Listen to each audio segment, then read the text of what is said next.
So what does it really mean to think for yourself? It's way more than just having an opinion.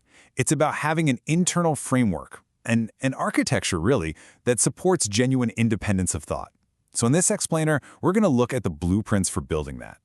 And this isn't some new age idea, not at all. We're talking over 2,000 years ago, the Roman statesman Cicero was already warning about this. He basically said that if you teach someone how to be persuasive, but you don't teach them integrity, you might as well be handing weapons to madmen. That's a pretty powerful image, right? Well, that ancient fear has a very modern parallel. But today, the madmen aren't always outside of us. Sometimes they're the unseen forces inside our own heads.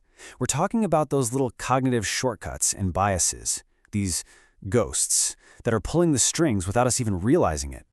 And here are a few of the usual suspects, right? Confirmation bias. That's when you only click on headlines that you already agree with. The overconfidence effect. Who doesn't think they're a better than average driver? And the sunk cost fallacy. That's why we suffer through a terrible movie just because we paid $10 for it. The thing is, these aren't conscious decisions we're making. They're just automatic programs running in the background, shaping our judgment. Okay, so how do we deal with these ghosts? Well, you can't really fight them head-on. The key is to build something stronger.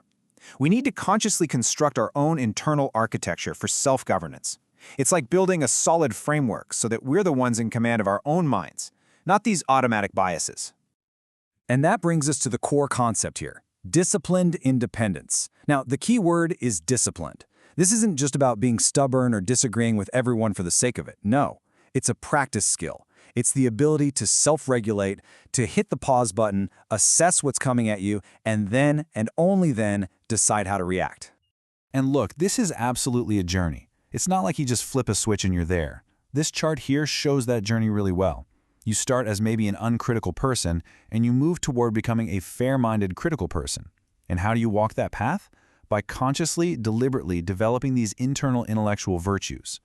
So let's get into the blueprints. What does this architecture actually look like? Well, it rests on three main pillars, and these aren't separate things. They all work together to give you that real self-command. All right, pillar number 1. This is the bedrock, the absolute foundation of the whole thing. Emotional regulation. Seriously, without this, the other two pillars just crumble. It's that ability to feel something, anger, excitement, whatever, and to create that tiny, crucial space between the feeling and your reaction. That's the space where reason gets a chance to do its job.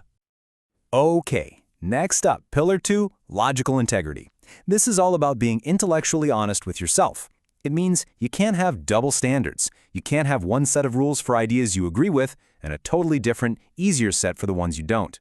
It's about having the courage to apply that same tough, rigorous logic to your own beliefs, even and especially when it makes you uncomfortable. And that brings us to the third pillar, the one that holds everything else up, intellectual humility. And it's actually pretty simple. It's just being able to admit, hey, I might be wrong about this. Without that, learning is impossible, right? It's what keeps us open. It's what keeps our thinking flexible instead of rigid and brittle. Okay, so to really see the power of this whole architecture, I think the best way is to put it side by side with its opposite. Let's take a look at the disciplined mind versus the reactive mind. So check out this first major difference. The disciplined mind, it pauses. It takes in an impression, an idea, a feeling, something someone says, and it assesses it. It asks, is this true? Is this helpful? Before letting it in. The reactive mind, it just skips that whole step. It's pure impulse. See it, feel it, do it, with no filter in between. And here's the other big one. It's all about the end goal. For the disciplined mind, the goal is truth. It uses logic like a compass to find what's real, even if that reality is a little bit painful. But for the reactive mind, the goal is comfort. It's just looking for emotional validation for anything that will make it feel good and confirm what it already believes. So we've walked through this whole architecture, the pillars, the mindset, all of it. But at the end of the day, it really boils down to one single, very personal question. And here it is, the final question for you to think about. What governs your thinking when no one is watching? Is it those unseen ghosts of bias and knee-jerk reactions? Or is it an internal framework that you, yourself, have deliberately and carefully built?